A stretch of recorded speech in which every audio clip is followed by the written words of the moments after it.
school money and contributions from the tribe to get me to my first NIEA conference.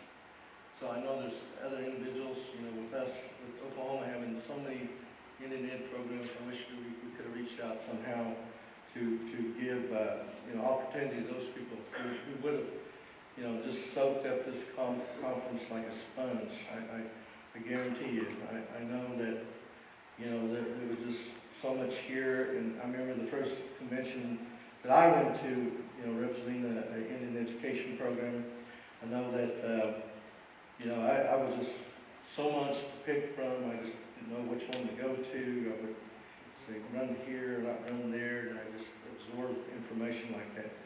So, I can't help thinking, we've left, some of the opportunities here to impact some of our Indian Ed people, who couldn't be here.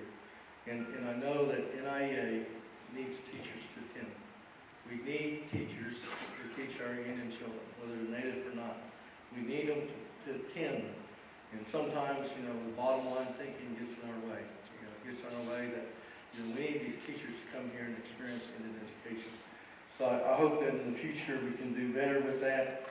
And let me tell you, if some of you that know or don't know me, and I'll be the first one to say that, and I guarantee you, you're always highly critical of yourself.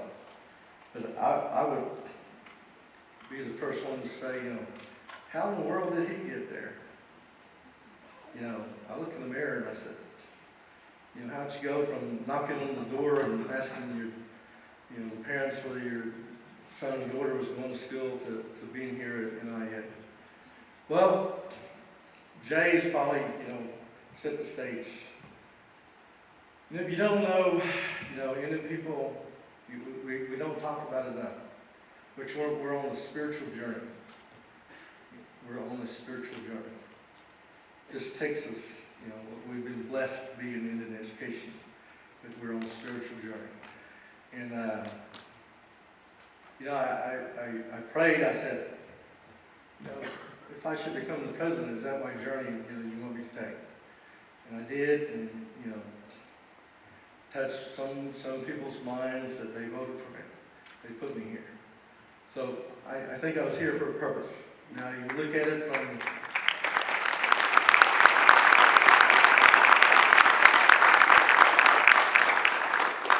you look at it from the requirements of the grant, dot the I's, cross the T's, and so forth. There's more qualified people that need to be here.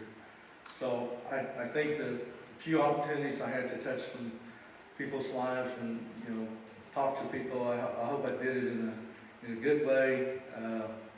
I forgot to mention someone who's really true and dear to me that has always shown the grace of our Indian people. And June Hamilton over here, I looked over here and I forgot to mention you, June, but let me tell you, to me, she inspires that Indian spirit. She connects herself with the spirituality of what it takes. And Jay, talked about something that we don't want to, we don't want to talk about the negative stuff. Unfortunately, alcoholism, addiction is still with us. Still with us today. We have records about it in history that affected our tribes in the 1800s. It's still with us in all phases, different phases. So it takes a lot to have to deal with. And I know public school could be dealing with it better, and they don't. So it's up to us to find a way to help our young people to deal with this. I mentioned when I first came about the Red Bone concert, and I think everybody in our youth, we all knew what happened afterwards. Everybody had a good time and all that, but in our youth we didn't know what our spiritual journey was all about. Some of the same people who had the good times are not even here anymore because of their decision to follow that addiction that they had. So I ask that you continue to think about that. That's what's missing from our schools, public, BIEs, tribal, so forth. That's what made our tribal nation strong, was our spirituality. And so I close with this. NIEA, in their wisdom, they said this is going to be a drug and alcohol-free conference. And I say to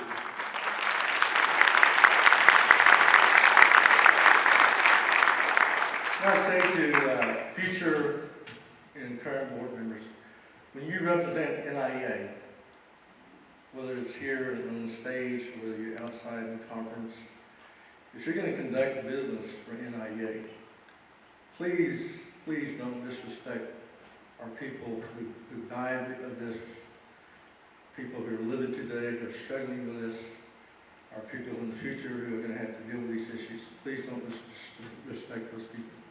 Thank you.